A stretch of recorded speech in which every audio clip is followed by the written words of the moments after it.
que va a partir el tiempo o compartir con la senadora María Rosario Abreu. Muchas gracias, señor presidente. El país entra en la discusión de una reforma tributaria y poco se ha hablado de cuál es la razón por la cual estamos discutiendo la tercera reforma tributaria de este gobierno, mal llamada reforma estructural. Y hay que empezar por decir que lo que ha detonado esta reforma empieza por una mala política fiscal, por un gobierno que durante el periodo 2010-2014 expandió el presupuesto nacional en cerca del 11.4% por año, cuando la economía estaba creciendo al 4.5%. Y lo que es peor, senador Ángel Custodio Cabrera, este gobierno decidió expandir los gastos permanentes basado en una bonanza transitoria petrolera que le trajo a las arcas de la nación más de 70 billones de pesos. Y no se ahorró un peso para la época de las vacas flacas. Y eso también está detonando esta reforma. Entre otras cosas, senador Andrade, el gobierno le ha dicho a los colombianos que en Colombia se tributa muy poco. Y yo quisiera que todos ustedes hicieran esta reflexión. ¿Cuánto recaudaba el país en el año 2010? Cerca de 70 billones de pesos. ¿Cuánto aspira a recaudar en el 2016? 136 billones de pesos. Y aún así no alcanza la plata. Y aún así no hay quien responda de por qué no se ahorraron recursos de esa bonanza transitoria para tener hoy capacidad fiscal para enfrentar los avatares que tiene hoy la economía, para incentivar la inversión, para dinamizar la economía ante la volatilidad de las materias primas en el mercado internacional. Pero también es importante hacer una reflexión, senador Roosevelt. ¿Cómo es el sistema tributario colombiano? El sistema tributario colombiano nos muestra que después de recaudar lo que se recauda y de invertir en el gasto social, la desigualdad se reduce muy poco. Somos uno de los países de la región que debería estar en el escalafón de mayor vergüenza en cuanto al Gini después de pagar impuestos. Y es más, cuando entramos a la discusión de la calidad del gasto público nos encontramos con que el 60% del presupuesto de inversión no se destina para inversiones económicamente productivas. Y entonces hagámonos la reflexión, si esto realmente es una reforma de carácter estructural, entonces definamos.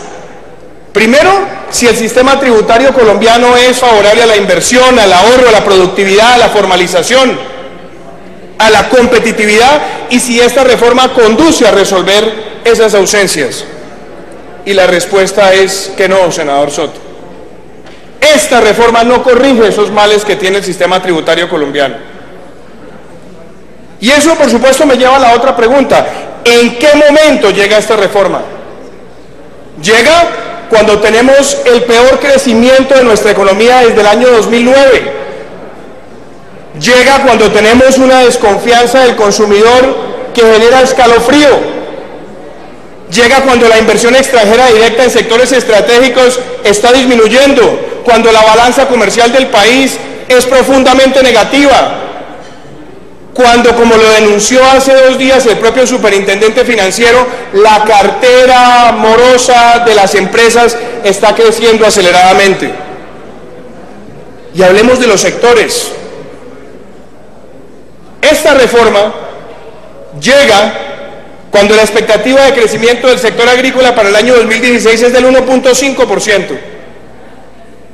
Cuando tenemos una caída vertiginosa del PIB minero, cuando hemos visto que el sector tiene una contracción del 6.8%, cuando el sector de viviendas se está desacelerando, cuando el sector de la construcción de obra civil se está desacelerando. Y entonces uno se preguntaría, ¿será ese el momento para hacer esta reforma mal llamada estructural? ¿Qué tiene estructural una reforma cuyo eje central de recaudo es el IVA? Su eje central de recaudo es el IVA. Y entonces, doctor Horacio Serpa, ¿en qué se gastan la plata los hogares colombianos? Hay una investigación que se ha venido haciendo de un centro de pensamiento que muestra que el 30% de los recursos de una familia colombiana se van para comprar alimentos, sobre todo los de la clase media emergente y las familias de bajos recursos. Cerca de un 16% se va en transporte y un 14% se va en vestuario. Y entonces, ¿cómo viene la propuesta de IVA? Pues muy sencillo. El IVA, que va a aumentarse en 3 puntos porcentuales del 16 al 19, es un aumento del 18%, doctor Horacio. ¿Saben cuánto cerró el mes de noviembre la inflación de alimentos? 8%. La de transporte 5%, la de vestuario cerca del 5%. La inflación de este año ya se comió el aumento del salario mínimo. ¿Y sabe qué va a tener IVA? El vestuario de esas familias. ¿Y sabe qué va a tener IVA? Los productos de aseo personal, los productos de aseo para el hogar. Y fuera de eso, a esas familias le van a aumentar el costo del transporte con la sobrecarga que viene para la gasolina, que puede incidir en cerca entre un 2 y un 3% en el valor de esas tarifas. Y eso nadie lo discute, eso no se plantea aquí. Entonces, señores senadores, hagamos otra reflexión. Se le ha dicho a los colombianos que esta reforma es estructural porque va a aliviar la carga para las empresas, va a hacer las empresas más competitivas. Mentira. Esta reforma está corrigiendo los propios errores de las dos reformas anteriores y pretende decirle a los colombianos que le va a bajar la tarifa a las empresas. Resulta que la tarifa que se propone del 33 o del 34% es más alta que el promedio de renta de la región en más de un 7% y está por encima del promedio de renta mundial, según los propios cálculos que entregó la Comisión de Expertos Tributarios. Pero para las empresas que tengan ingresos de más de 800 millones de pesos, van a pagar una tarifa del 40% en el 2017. Y para esas mismas empresas del 36% en el 2018, y le hacen la promesa que en la próxima administración viene la reducción. Pero hay algo todavía peor. En Colombia, cerca del 99% de las empresas que existen son micro, pequeñas y medianas empresas. Y la tarifa de renta es igual para todas. Eso no puede ser un sistema progresivo. Eso no puede ser un sistema que estimule la generación de empresa cuando el país está teniendo perturbadores niveles de informalidad. Ahora se habla de los dividendos. Y se dice que el impuesto a los dividendos es un impuesto progresivo. Pues a mí no me parece que la propuesta sea progresiva porque van a tener la misma tarifa del 10% el que gane 31 millones o el que gane 3.000 millones en dividendos. Yo le pregunto, senador Ángel Custodio, usted que ha estudiado estos temas tributarios, ¿cómo le puede decir uno al país que es progresivo ese impuesto cuando un inversionista de altísima renta que tenga más de 1.000 o 2.000 millones tiene la misma tarifa de alguien que tiene 6 o 3 o 2 apartamentos y una finca arrendada? Ahí yo sí quisiera ver cuál va a ser la propuesta de progresividad. Pero no vayamos muy lejos. Se está introduciendo también el impuesto a los dividendos para la inversión extranjera y se está introduciendo, disuadiendo también la inversión de portafolio y el desarrollo de los mercados de capital. En un país que apenas tiene 77 empresas listadas, solo 5 empresas transan más de 5 millones de dólares diarios en el mercado bursátil. Y para colmo de males, senador Roy, aumentan la renta presuntiva del 3 al 3.5, una figura que se está tornando anacrónica en la regulación tributaria del mundo. La renta presuntiva es un mecanismo de pereza fiscal. Presumir el ingreso y no tratar de liberar el espíritu empresarial de la sociedad. No, aquí seguimos ahondando en el error. Una reforma estructural no puede mantener instrumentos anacrónicos que están desapareciendo el ordenamiento tributario internacional. Pero déjenme hablarles de algunos sectores específicos que también merecen atención.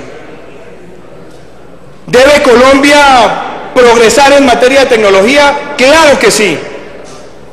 Colombia apenas tiene un 44% de penetración de telefonía móvil.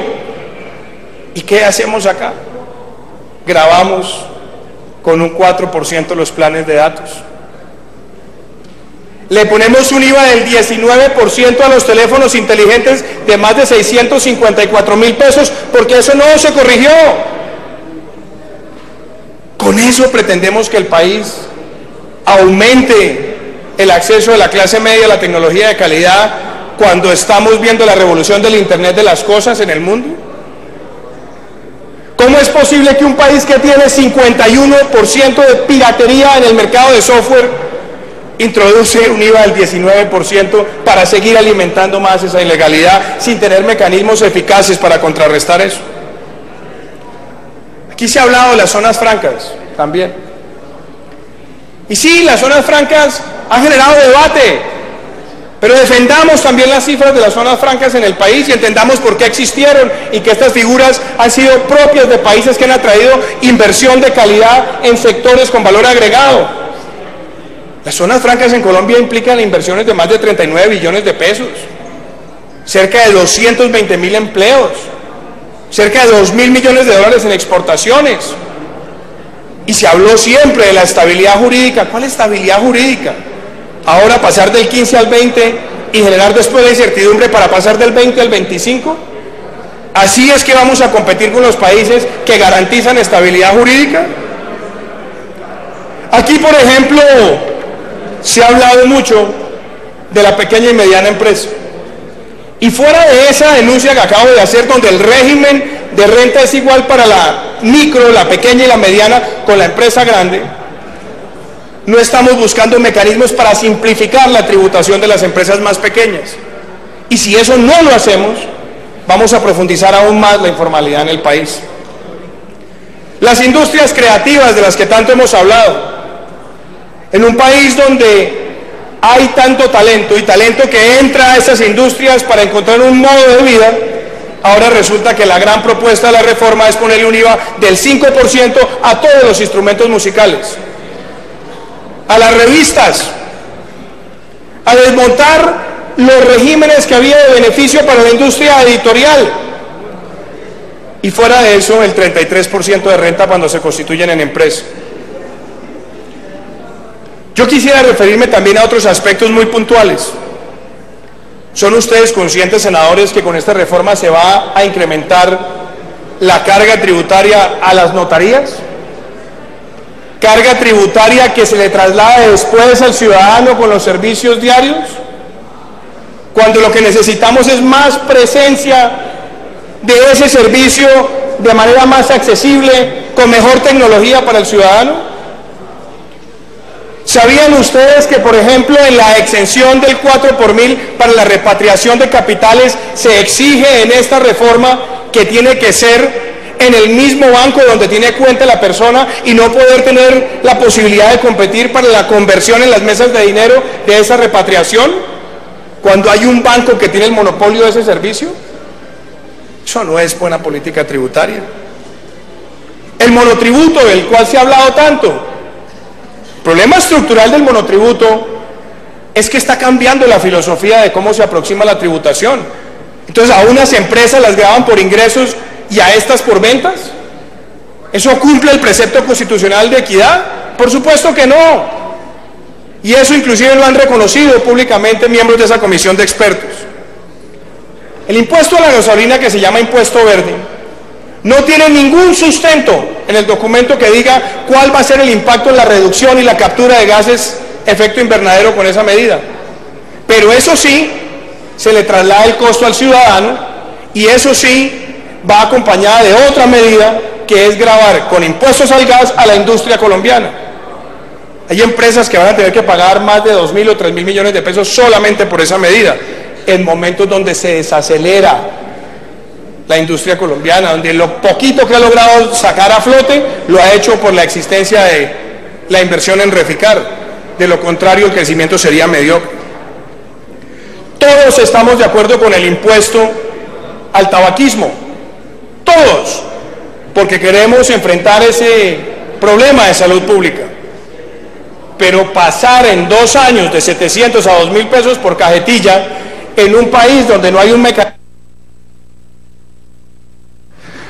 ¿Cuánto más, senador? 5 minutos.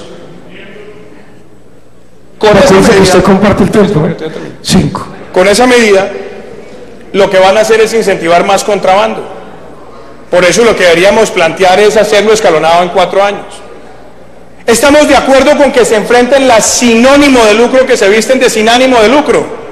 Pero por Dios, bajarle al país la deducción de aportes a fundaciones del 30 al 25, lo único que hace es golpear la poca filantropía que hay y recursos que están disponibles para las fundaciones.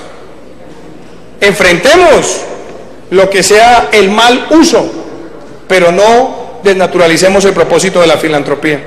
Entonces, señores senadores, esta reforma es regresiva, no es equitativa, afecta a la clase media y afecta a la competitividad. ¿Cuál es la alternativa que tiene que ver Colombia hacia el futuro? Lo primero, hay que empezar por una reducción del gasto, una mejor focalización del gasto.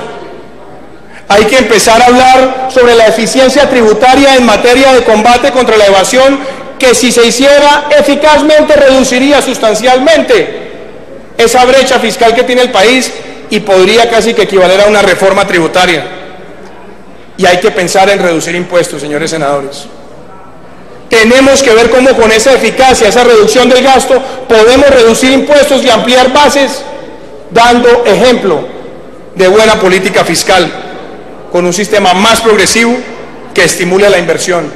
Y cierro con esto, senador Guerra.